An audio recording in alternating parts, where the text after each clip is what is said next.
Welcome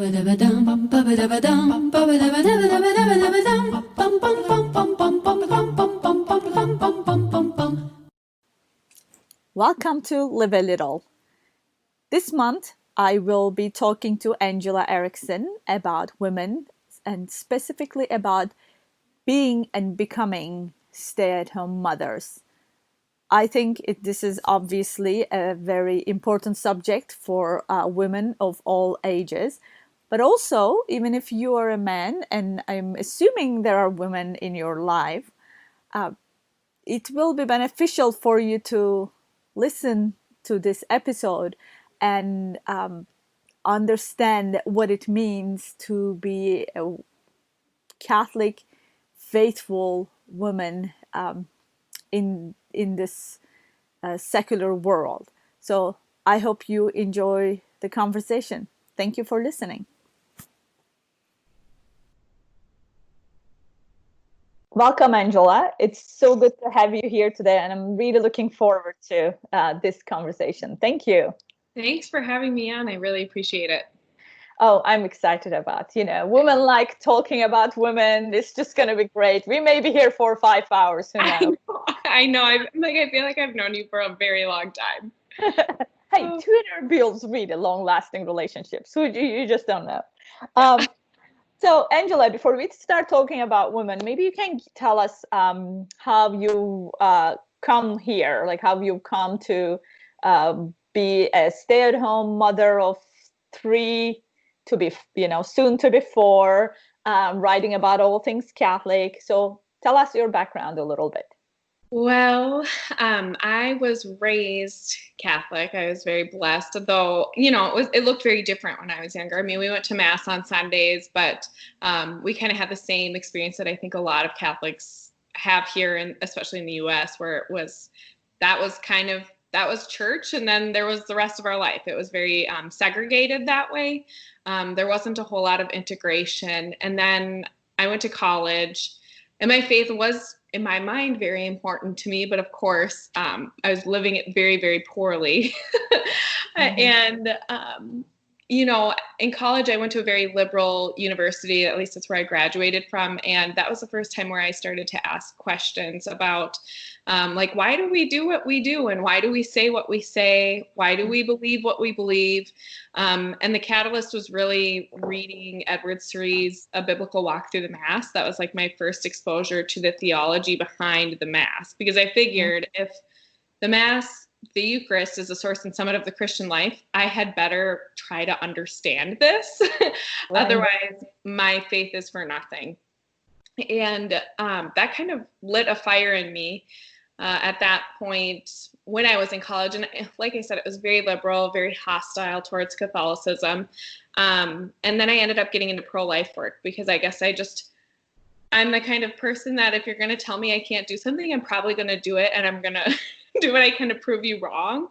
I don't like feeling like I'm being forced into anything, or that I'm not allowed to have my own opinion. Mm-hmm. So kind of going into pro-life work, then I became exposed to a lot of other very good Catholics over the years. I mean, I worked for Students for Life of America, going on to college campuses and talking to people about abortion with displays and doing presentations. And then when I left that position, I actually ran a pregnancy center for a couple of years as their executive director. Oh, wonderful.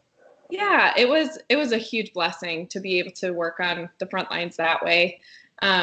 I know we hear the term the front lines all the time right now. The front lines of the pro-life movement, working with the women in need. And then, for years now, I've been doing a pro-life radio show, and it's just like constant buildup of exposure from Catholics from college, and then getting more into the movement, pro-life movement. Naturally, you kind of gravitate towards other Catholics. And I eventually ended up working at LifeSite News, which was totally unexpected, but I met some of the most honestly devout Catholics that I've ever worked with. People have a lot of feelings about LifeSite News, some strongly positive and others not so much. But I actually had a lot of those same reservations as well, to be honest. But I actually found that it was the most positive work experience I've ever had. And I genuinely admired the people that I was working with. And so that kind of helped me deep dive into like traditional Catholicism and learning more about the history of the church and the history of the liturgy and things like that. And so it's just continued to be an outgrowth, mostly from working at LifeSite. And when I stepped away from my position there, then there are new questions that come up. You know, I think as a Catholic mom, when you come to that place and you're like, okay, I'm giving up literally everything that I have for my children, and the sense of who I am, like that I'm giving that away for my children. Even though I loved my job, I loved the people I worked with, and I was learning so much about my faith, but I knew that when you come to that place where you are learning so much about your faith, you can't help but be convicted that, like, as a mother, that is my primary vocation. And so intellectually, I was coming to a place where I understood that, and then I had to put it into action, which was a lot harder. But that's how I ended up kind of doing some writing a little bit. I've just gotten started. And yeah, I just hope that it helps other women who are struggling the same way that I was. It's really hard to explain. There's we know a few other traditionally minded younger men, and I try to explain to them how it is to grow up in this culture as a woman. And of course, like, mine is different because I grew up in a Muslim country and I was an atheist.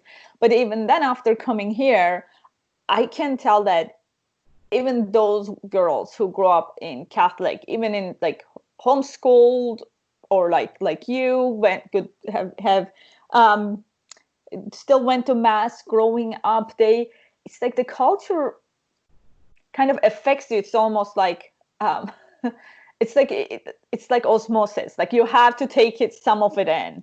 And I think one of the things that they tell you, that it's not good enough to be just a mother. Does it make sense? Because you're just a mother, and Totally. and I see that even in younger ladies that I know who are just like faithful, wonderful, good Catholics. They want to get married and have children, but they have all these reservations. It's like they just believe this like little tiny lies and whispers in their mind about who men are, how they should be, who God is, and how and the same with women's role. Like, personally, obviously, I am not against the education of women. Oh my goodness, of course not. Right. And but at the same time, it can't be it can't be who we become. I mean, for me, like, I didn't know if the Lord was going to let me get married, because I always thought I would go back to Turkey after I got my PhD in England, and Turkey is not a very Catholic place. So, like, it's like I just never knew if I would get married. The Lord had different plans, but so I'm like, okay, I will do this, and then, like, I'm just going to live my life until the Lord shows me where He wants to take me. And that obviously took me to all this education that is quite useless nowadays when you change diapers and wipe butts. Yeah.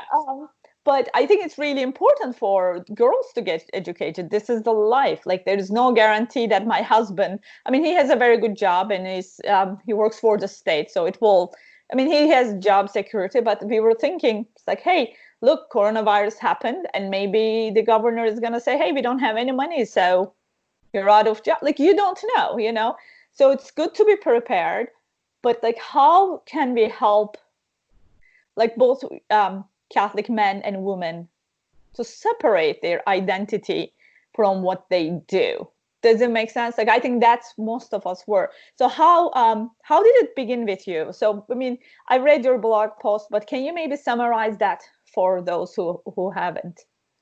Yeah, so I wrote in my blog post, it's about embracing the hidden years of motherhood, because I think, as women, we do feel hidden from the world. We're tucked away in our homes a lot of the time, especially if we have very young children or if we're homeschooling as well. And you are kind of tucked away, and you become hidden. And so what happens, as sacred or maybe not sacred as it is in your home, depending on the day and how the kids. Mostly not, it doesn't feel very sacred. There's a lot of potty humor and, poop Seriously, can we going, stop with yes. poop talk?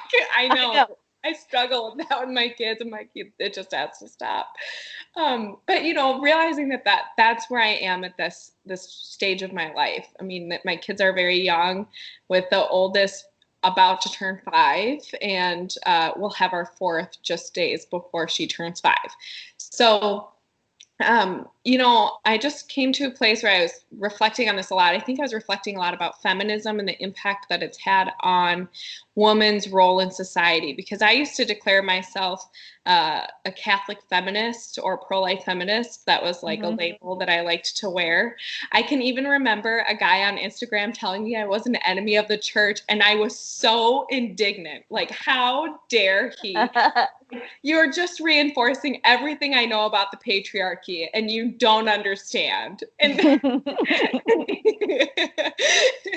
and really, I mean, maybe he wasn't. He definitely wasn't persuasive in his approach, but he was getting at a greater truth, and that is that women, we're not made to be like men, and so what we do in our vocation, it by its nature looks different. Like, we're the ones that grow children within our wombs. The men are not. Well, why is that? It's because we're made to be the nurturers. That is what God destined for us. And for men, they're able to continue to go out and work and provide and protect. Like, that's his role, my husband's role, and your husband's role. So I don't know. So moving through the hidden years and embracing them was really hard for me, because I had been in a lot of roles in terms of my career, where I felt like I was, in a sense, in the spotlight to an extent. And so, I was used to that in whatever capacity it was in. So it was hard for me to step away from, that. And then to realize that my identity had become wrapped up in the work that I was doing, because I somehow perceived that if I wasn't working and being a stay-at-home mom, or being a mom, the working mom, that I somehow wasn't meeting my potential. And you brought something up earlier about how it's kind of ingrained in the culture here, and it's like we just imbibe this. Even as Catholic women, we could be doing our best to live a Catholic life, but we still imbibe these messages that, like, women, we're not contributing in a meaningful way in the culture if we're just at home with our children, tucked away in these hidden years. Like, we have to be doing something for the world to see and contributing to the economy, or intellectually, or whatever. And it's not to say that those things are necessarily bad, but when they replace our role and vocation as a mother and as a wife, then we're failing. Like, we get to the end of our lives, and like, God's not going to be like, wow, Angela, you did awesome work in the pro-life movement. It may have been at the expense of your family, but that's okay, because you did all this other great stuff. No, he's going to say, I gave you this family and you squandered this.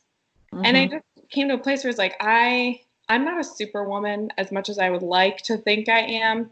I'm just not. And, my family was suffering, and it was hard to live a life where it was just go, go, go all the time. And that's not to say that it's not now, but it was different. It was so stressful trying to coordinate pickup times and travel and meetings and all these other things. And it was like, is it worth it? My kids are not going to, they're not going to have the relationship with me that I want them to have.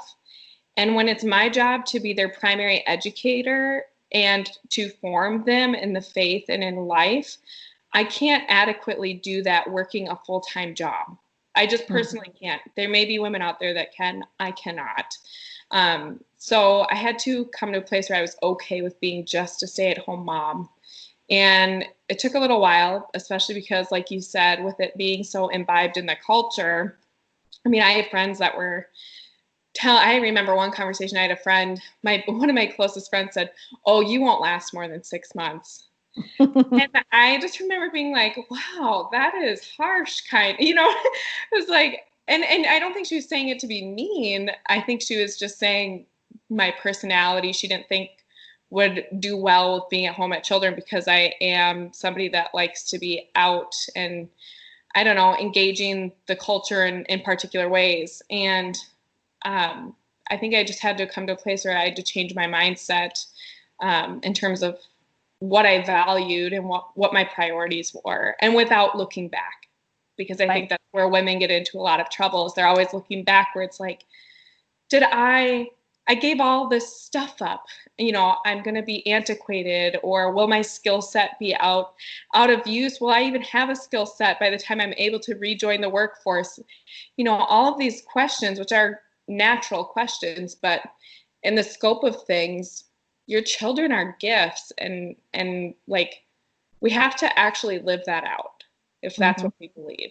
So that's one of the things you mentioned about, which I hear from working moms a lot. And like some of the moms I know, they have to work because like they just need to income. It just, sure. Totally understand that. Yeah. So, but I think one of the lies that we all believe that women can't do it all. It's like, no, we can't. Like, no, like I can't have a full-time job and a be good mother. Like, I mean, there is no, I mean, it's something will have to, something will, either your job or your family life will have to give. I mean, if you have worked a full-time job and try to be a mother, you can always see like, okay, which part of it I'm failing. Maybe I'm not getting, maybe I have to sleep like 4 or 5 hours a day so I can, do all these possible, because we are not meant to do this alone. Right. No. I mean, I think that's, again, that feminist ideology creeping in, even ours, like, oh, you can do it all. But no, like, we are not meant to do it all. Like, we are supposed to have the help of our husbands or our families. Like, we are not blessed to have family around us, neither mine nor my husband's. And it's so hard, even though I stay at home. Like for our 10th anniversary, we took the kids, went to mass, and then had donuts. Like, that's our 10th anniversary, because like, oh, we don't have anybody to take, look after the kids. But like we were never meant to do it alone. And I think especially for women, we like things to be done certain way. I was really sick about 6 months ago, like, cold. And I was like kind of being over dramatic. I'm like, husband, if I die today, please promise me you won't feed the kids pizza every day. So I'm like, this is what would happen, because to him it's like, hey, they're full. There's pizza. There's protein in it, and there's tomatoes. Technically, those are, vegetables. There too, and dairy. Yeah. Yeah. It's like, I don't understand. This is a full course. Why can't you have it for breakfast? So does it make sense? Like I'm like, but here I am trying to make sure that even though they're picky, I put the vegetables and the fruits on their plate and try to have I'm like, this is part of who we are as women, right? We want things done to be a certain way. And it's like inside the house, I feel like it needs to be us. And I have never been a good housewife. My house was always messy. And I was a tomboy growing up, so I've never been girly. But even then, I'm like, I want it this way. Like, still, I'm like, husband, I love you, but let me do it. let me do it. Can you go cut the grass? Does it make sense? It's like, It's like, even then, the majority of the house task falls on the woman, because I'm also like men. I don't know. I don't want to generalize these other sex, but they don't even see that some of the house stuff needs to get done, So here we are trying to struggle, work, like be the man and the woman at the same time, and at the expense of ourselves. I met this woman. I'm talking too much, but hang on. Let me tell you. I met this woman at the playground playing with my kids, and I asked her how she ended up like staying at home with her kids, because I'm nosy. And she said her kid, when she was 7, she broke her when she was 5, she broke her arm. And when they went to the hospital, the mother couldn't comfort the kid. She kept asking for her daycare teacher. I mean, can you imagine? Like, you can't even comfort your own kid because you're gone from her life for most of the time. And she said that was it. And like, I just quit my job, never looked back. So there are like so many different aspects to it. And this is not to say that, like, I want to hear what you think. Like, I don't think it's sinful or whatever for women to work outside of home, but I feel like it's just part of a broken system. You know, Yeah. the economy is so hard sometimes that we have to do this. Like my very close friend, she has to work, and like I know she doesn't want to, but she just has to. But I'm saying it's just a pity of the broken system, that what we have to. So, there's been a lot of conversation about women working, and I think a lot of people fall on the one side, like she should never work, or oh, who do you think, she should work and do whatever she wants. Like, what do you think about this, like, The total opposite? dichotomy. Yeah. Yeah. I I'm still working through some of that intellectually. Um, right now, I think I feel that if you have particularly young children, it's in their best interest for you to do what you can to stay home as much as you possibly can. Um, children at young ages, like the ages that my children are at, they require, as you know, so much attention. And that's not to say that your older children don't, but they don't need their bottom wiped when they go to the bathroom when they're older. You know what I mean? Like some of those basic skill sets they can fend for themselves to a degree, and they naturally grow in independence. And so I think as they're growing in independence, as a mother, you can also grow in your own independence to a degree, in a way that is honoring your role as the mother in the home. Right now, I feel like if you have young children, it is in their best interest to be home with them if possible. But like you said, we live in a broken system. And St. Pope John Paul II talks about this. And I can't remember what it was, but I just found the quote recently where he talks about how it's unjust for a society to be constructed in such a way that a woman has to be away from her home or away from her children and her husband because she is made to be home with her children and her husband. Like and there's nothing wrong with that. I think we have it ingrained in our minds that there's something wrong with the woman being at home. Like there's almost this underlying premise in the entire conversation, when you're talking generally with people that there is, women should be able to do this because it's an outright good. But is it really a good? Because when we're looking at broken homes, the rate of broken homes, you and I are both, we both have experienced that. My parents divorced when I was quite young, and that impacts you. And so like a woman should be home as much as she can, and a father should be living out his vocation as well. I mean, there's always this working relationship between the two of them. So the woman can't properly live her role as a wife and a mother without a husband properly living out his vocation as a husband and father. And then I think that piece also gets kind of ignored,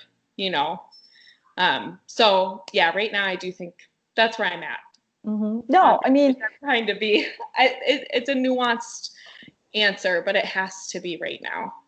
Yeah, I mean, that's one of the things, like we can't really say one way or the other, and it really depends on the person and the couple and their situation. But at the same time, like looking at my own children, because I did not want to be a stay-at-home mother, and I did want to teach, and we had decided, my husband and I, that one of us would stay at home with the kids. And he said, like, if you could find a job, like after you get your PhD, that would make as much as mine. And, we have a very good, health insurance. And he's like, okay, I'm completely fine staying at home with the kid. And I couldn't. Like I just couldn't find a job because he's been working for like 20 years, So, I mean, it wasn't 20 back then, but like he's been working for a long time, state job, great insurance. And like as a political science professor, I could never match what he's making. So I was kind of forced into this place of like, okay, I'm going to have to be stay-at-home mother. And like the Lord kind of brought me from that. Like I didn't consciously made the choice, but once I saw how my kids thrived and developed while I was home. And this is like, and we still even sent them to public school. I didn't even start homeschooling this year. Even then, it was just so wonderful to be with them those first years. Like I can wake up at night without thinking that, oh man, I need to wake up at 6 o'clock to go to work. Right. You just can give so much from yourself. And they love that, like you're kind of, I know this is awful, but you're like the couch in the house, right? Like you're always there. But it's like it's like a standard almost, like, okay, if something happens, mom is always here. And that bill gives them so much confidence about the world, because like, okay, I'm going to go this far, but I'm going to look back and is mommy here? I'm going to go, like Right. we were able to give them that. And I could only see that by experiencing it in my own children. And I'm so grateful that I didn't find a job. I mean, it was painful at the time, but Right. I'm so grateful that like the Lord is like, you don't know what's best for you. Like you don't need your money. You don't need to feel good about yourself by becoming a professor. Like none of this is important. What's important is like these souls, like eternal souls that I am like giving to your care. So, and that's one of the reasons I wanted to talk to you. It was so refreshing to see your post, which I will link on the podcast notes. But that we need to be open that this is not an easy decision, or nor it's an easy journey, right? Right. Maybe I love that you called it the hidden years. So I want you to talk about maybe a little bit of the struggles of being a stay-at-home mother. Like did your world didn't become a fairyland suddenly? Like No.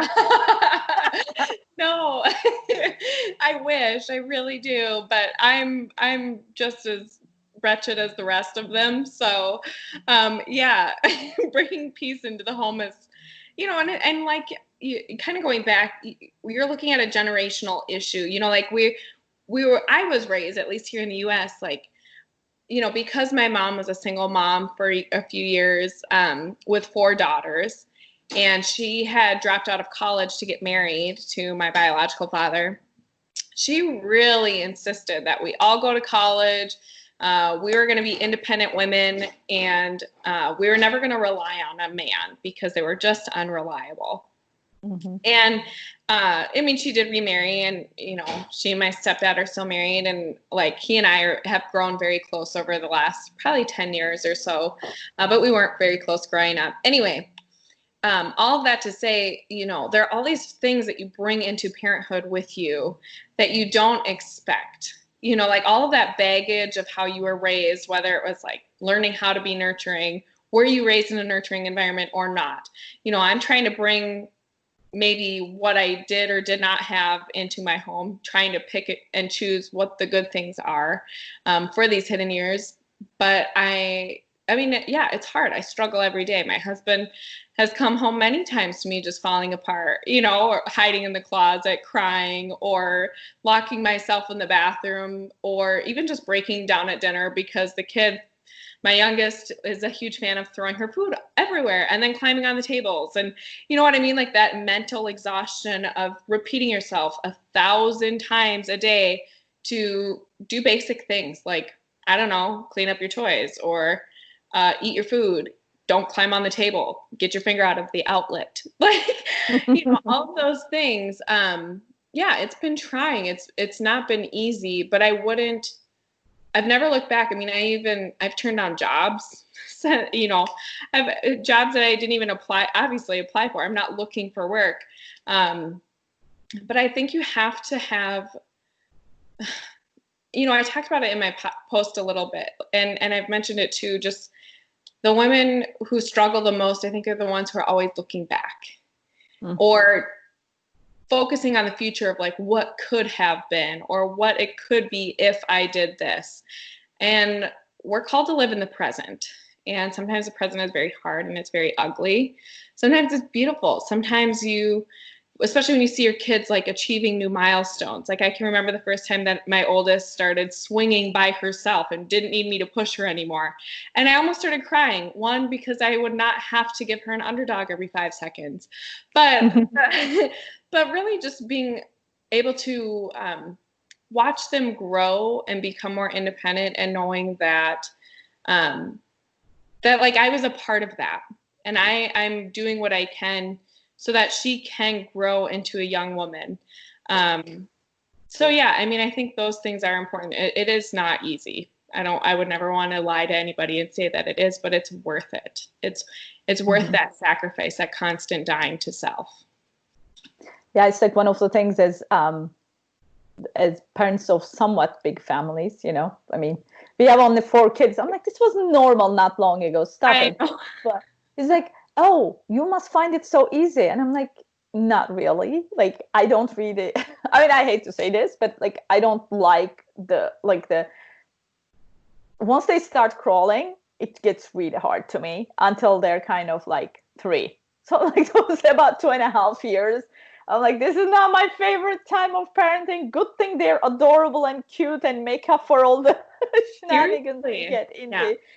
But we do it because it's good. Like that's the part of it. We don't do it because it's easy or that we particularly enjoy every moment of it, but it's good. And it sanctified me in ways that I would have never imagined. Being at home, parenting. And I mean, if anybody's listening that's considering whether this would be hard, I mean, yes, but you're not alone, Hopefully you have the support of a wonderful husband, which I could never do it without my husband. Like a few years ago, he saw me that like I hate folding laundry. I think it's like the most my favorite chore too, out of everything. Yes, exactly. Like I don't mind the dishes, folding laundry. I'm like, this is already clean. Why are we folding it? So, and my husband, a former Marine, I'm like, can we just put them in the drawer, like unfolded? He's like, no, I'll do it. I'm like, excellent. So he's been like folding, and like he's been so supportive and wonderful. And of course, like there's the there is the church, and it's just so good to see the other mothers, hopefully, that you have connection with. So it's like we're not alone, right? And I think one of the things with like mothering at home that we feel so alone, like this like daily grind of doing the same things over and over again, and then it's like there's just nobody sees me, or nobody, you feel alone, especially when they're little. Like I feel like my oldest is 9, and there's 7 and 5, and they're much more like self-sufficient, like I don't have to get up every morning with them. They can fix themselves breakfast. And I feel like I'm coming out of that, like, oh, I have all these little kids all the kids are little. So there is hope, Angela. Hang in there. It's going to get better. I remind myself every day, I'm like, this is a chapter. This is not the destination. We're not going to be here forever. But some days you're like, I feel like I'm going to be here forever. I know. It feels like, is this how purgatory looks like? It's the constant butt wiping, But yeah, I'm sorry. I keep talking about butt wiping because my 3-year-old is just potty trained. So I feel like, is constantly calling my name to clean her up. I'm like, oh, do I prefer the diapers? I know. I know. Yeah. So tell us a little bit about, so do you homeschool your children, or have you started? Yeah, we decided that was again kind of something else I never thought I would do. Like I always thought I'd be working in some way or another. And I never thought that I would be homeschooling. When my husband and I first got married 6.5 years ago, I can remember saying to him, and he's a convert to Catholicism too. And we both went to the same public high school, same public school system. And I said, our kids are going to private school. We're sending them to Catholic school. There's just no question about it. And I remember he was like, what? No, we're not. That's crazy. I'm not spending that kind of money for kids to get an education somewhere when they'll probably leave the church anyway, regardless of if they're going there or not. Anyway, a few years down the road, we started interacting with other families. I had what I called my holy friends.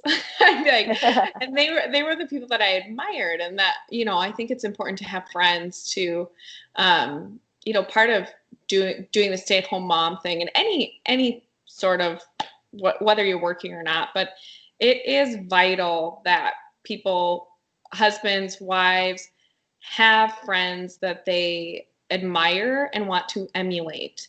And the more I grew in my faith and involvement in a church, we found a very good church. Even they celebrate Novus Ordo, but the priest is kind of moving it in a traditional direction. And so, and it's a very vibrant parish, and we've met so many amazing young families there. And the friends that we were making, one thing that was common among almost all of them was that they were homeschooling their children. And so all of our holy friends were raising these holy families. And we kind of came to a place between that and then seeing kind of the indoctrination that's being pushed into the public school system, not really feeling like we could rely on a private education system either for a Catholic school. I was like, well, I guess that kind of leaves us with homeschooling, even though we were resistant. But we realized that the families that we saw who were the highest functioning, the people we enjoyed interacting with the most were the families that were homeschooling, because there's something very distinct about these families. The dynamic is very different, and it was something that neither of us had really been exposed to. And so we had both kind of had maybe some bad connotations associated with homeschooling until we were really exposed to it. And that really sealed the deal for us, especially with sex education and what's being pushed in public school. And we just came to a place where we were like, okay, we are meant to protect our children's innocence the best that we can within reason. And you can't do that when you're sending them off to be educated in a system that is completely about stripping away any semblance of normalcy. It's a crazy world we live in right now. So, we just really wanted to protect them from a lot of that. Yeah. How did the first year go so far? Yeah, so we just did our pre-K year with our oldest. It was good. I mean, it's nice at this age you can kind of ease into it and it's not super stressful. We're a part of a homeschooling co-op with other awesome families. So she had like Catechesis of the Good Shepherd, which is a Montessori style setting, and get to learn about the church and the sacraments and the, Bible stories, all of that stuff. And then she did like a children's house class, which is, I think, also more Montessori style. And that's more of your basic pre-K stuff. And then we did do some curriculum work and whatever. So yeah, I mean, it was different. Learning to establish a good routine was really important. Learning to accept that like some days just were not going to go well. Yes. And not stressing out if I felt like I was behind on schoolwork, because there just is time to make that up. It's not as stressful as I think I thought it was going to be. But what about you? Because you started too, didn't you? And yes, because your kids were in a public school and then you're dialing it back to homeschool. Like, what was that like for you? I don't know. They say like the first year would be crazy, which it wasn't. We started very easily. My oldest was in third grade, then a first grader, and a kind of a kindergartner. Like, I don't know what happened with the kindergarten one. I mean, he wouldn't be going to kindergarten like until this year. So, but he's like figured out how to read and do basic math and stuff. So, but the other ones we had, I did have a little bit of a trouble with with my oldest while he was in public school. And we were like, okay, we just are not putting up with this anymore. And he's become a completely different child. Like I've heard that from a lot of parents. Yeah, he's a people pleaser, right? So it's like when he was at school, he made two bad friends and he was trying to please them. And he was going to principal's office every day. And we were like dealing with this trouble when he comes home. I'm like, I don't even like my own child anymore because all I do is like discipline him, like, yeah. And once we stopped that, like we didn't do anything during summer and we really eased into it. Like I used Colby Academy and I didn't even do everything. Like I didn't do Latin and grammar. which may come back to bite me this coming year. We will see. I was like, you know what? I just want this year to get used to homeschooling, that kind of year. And he was great. He loved it. He finished the work, no problem. He loved the curriculum. It was great. And I really took it easy because part of it, I think they do a lot of busy work at school. Yes. Yes, they do. Yeah, so I'm like, look, you got this. You did your workbook. You understand the concept. I'm not gonna keep making you do the same thing over and over again. So it was really refreshing for him to go at his own pace. And for my first grader, which was really, I didn't expect, but she was really behind in reading, and I was never told. Like, I had no idea she was that behind in reading and in math. She was just ridiculously behind. And so like she caught up with math, but she's really behind in reading still. And like, I would have never told because they would have just like pushed her through because she's sweet, she's shy, she doesn't, make any trouble. So they would have just let her just pass and pass until here she is in middle school, can't properly read because nobody made any effort. Right. So I mean, I am so glad, and I took it very easy, and like I can add more next year, so it's Yeah. like, because I didn't want to get stressed out. I'm like, I can't do this. And I had this like idea that I thought I would have to like school them from like 8 to 3. It's funny because now with the pandemic going on, you see all of these moms who are now home with their children and trying to figure out like what's normal for their day-to-day education. And I've seen, friends of mine who are like, I feel like I need to keep them busy for like 3 hours a day doing schoolwork. I'm like, your kid's not even in kindergarten. No. Yeah. Hour a day is like more than enough. But yeah, I mean, you do kind of have these concepts because that's what our schooling looks like. And you're right. I think there is so much more busy work in a public school setting. So what I did want to ask you, what do you do to socialize your children? There's no socialization. We don't like people, and don't talk to people. And it's funny because they're so much more confident this year. All of them, like even my 3-year-old, she calls. It's funny. Like she was napping and she woke up and everybody was gone. She's like, "Where are my friends?" Like, her siblings are her friends, and they become wonderful friends, and they still play. Of course, we did the co-op thing. I don't know, we go to YMCA, we go to the library. It's like, I am people too. My kids can talk to me. Like, and I don't know. I mean, it's so funny. I'm like, you guys, we don't do this stuff in a vacuum. Like, I know, we're all huddled in a bunker, like covered in prep stuff and toilet papers. You're like, I need human interaction too. Like, we're going places, okay? I need adult. I'm gonna talk to the lifeguard today. That was always my favorite. It's like, well, like, how do you guys do it? And like, and that's the thing is like, if you've been around other homeschooling families, you see that their children, if they have like, I think a good family of that we're very close with, their oldest kids are graduating high school or one of them has, and then the other kids are much, the spread is quite vast, and the way that they interact together with each other is really amazing. It's edifying to watch because you're like, oh, that's what it looks like when like a family is properly functioning. Right. And and then you see that the kids are very comfortable engaging with adults, and then they transition very easily into older kids or babies. Like they're so fluid in how they move about and interacting with various age groups, which you don't generally see with kids in a public school system. No, you just don't. Yeah, no. And like, they don't even, like, my kids didn't get along when they got home because they didn't spend enough time together. So they're like, they weren't friends. And it was, I don't know, like, I feel like I look at them, they have their own little like society, and then there's the family. Like, there's this sibling society, and we have to intervene on a regular basis and do things together, but it's most of the times like they are all playing together, fighting, and doing things they're not supposed to. Stuff. Yeah, and they're learning all of this, whereas like one of the things I've read similar, like in school, they're always like observe and supervise.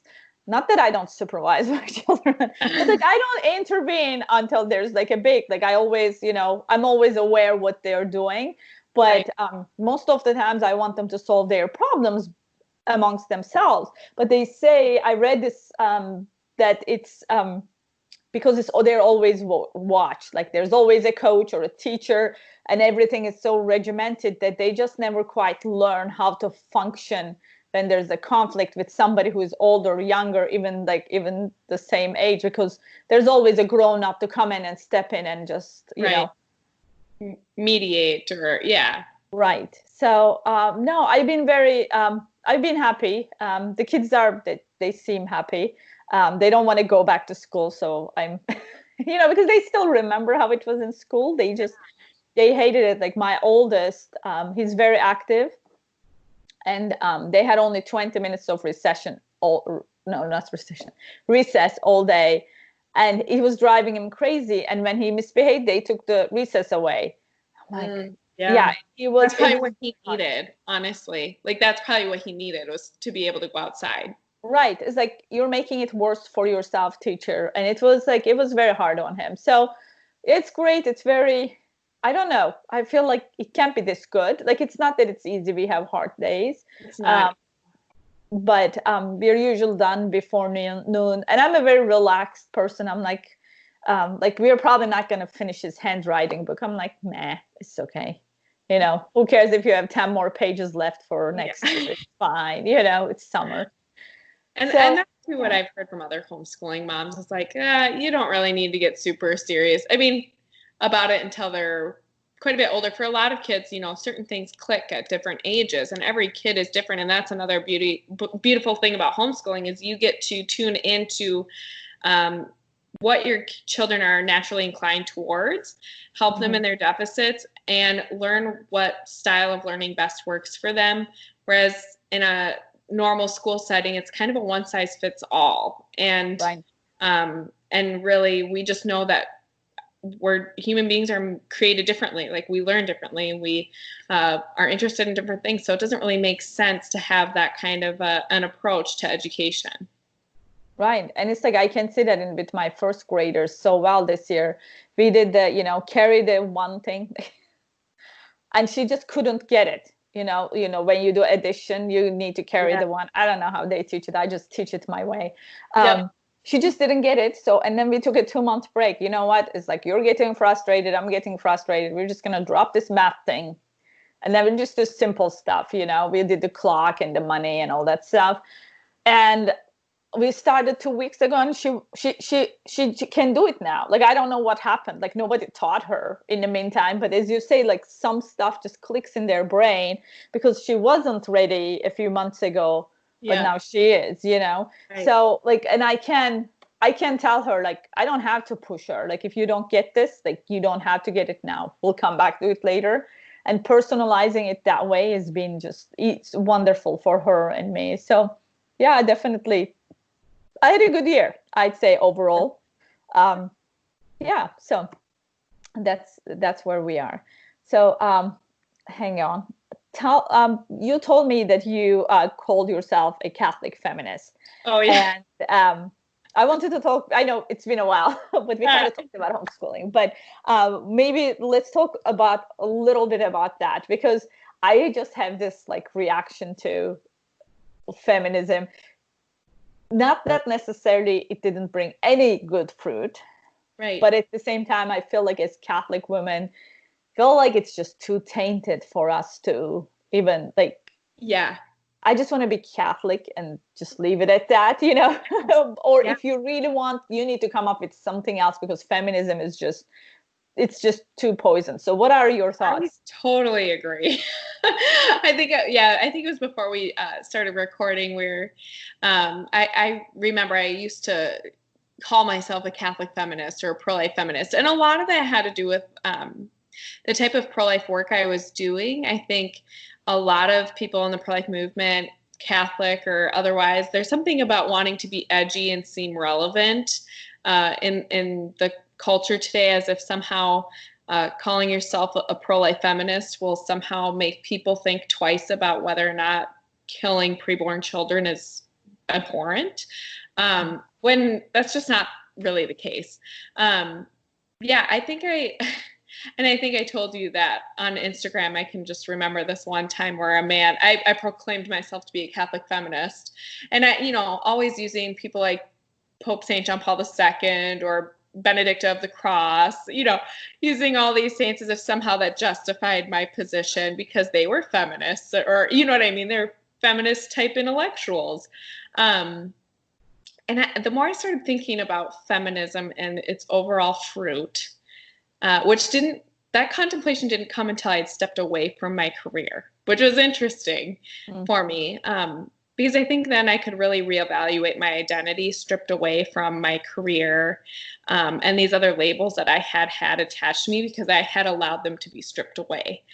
And when I really started to evaluate feminism, I think you're right. Like, you can't ignore that the majority of the fruit has really taken women away from their home. It has taken women away from their children.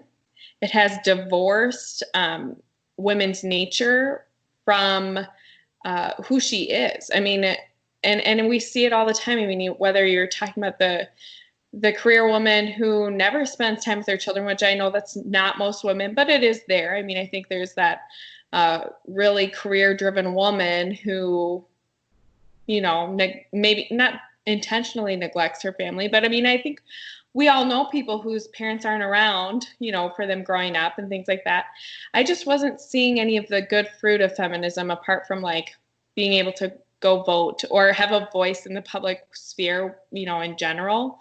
I was really starting to question whether or not feminism, and injecting women into the workforce in such a high capacity was really beneficial for our culture and for the identity of women at large. Because I think, circling back to what we've talked about, I think a lot of women feel like they're not reaching their potential if they are at home with their children working, as if there's something more that they need to be offering the world, even though we're made to give of ourselves to our families.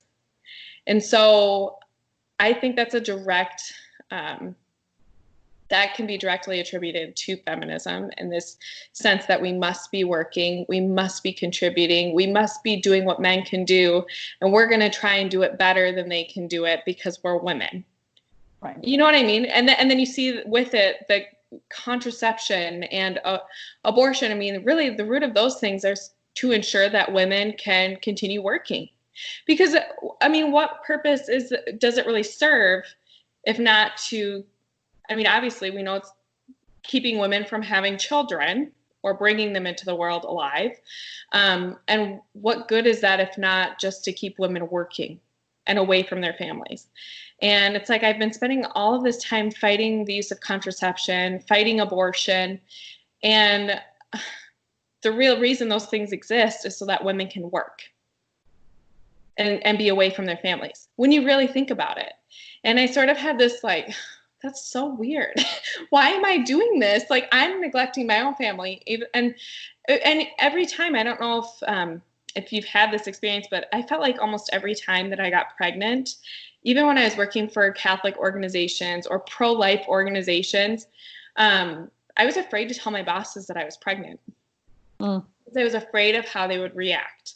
And I was afraid of not being able to be perceived as competent, or, like all of these things, because pregnancy inevitably does change how we're able to work. And so does being a mother.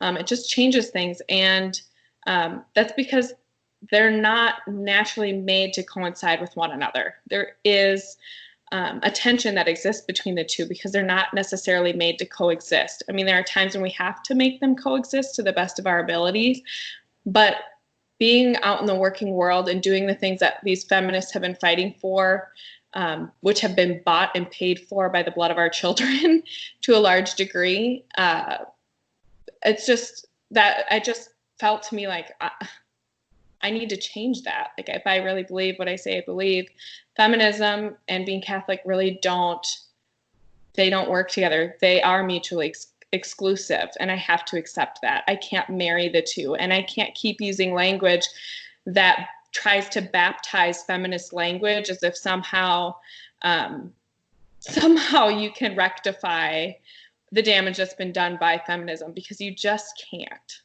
And so I agree with you. Like, I wish we could find different language. I try to focus more on femininity and embracing femininity and rejecting feminism, because when we embrace our femininity, we naturally embrace our vocation. Right. And it just looks, I like that concept of embracing femininity, because it looks different also for everybody.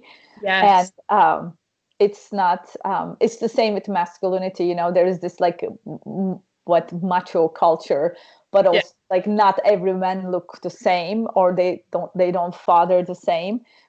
It's the same with us. You know, some of us a lot more girlier, and we love, you know, some of us love dresses and, you know, all that stuff, and some of us don't, and that's okay. We're just, you know, our femininity is different.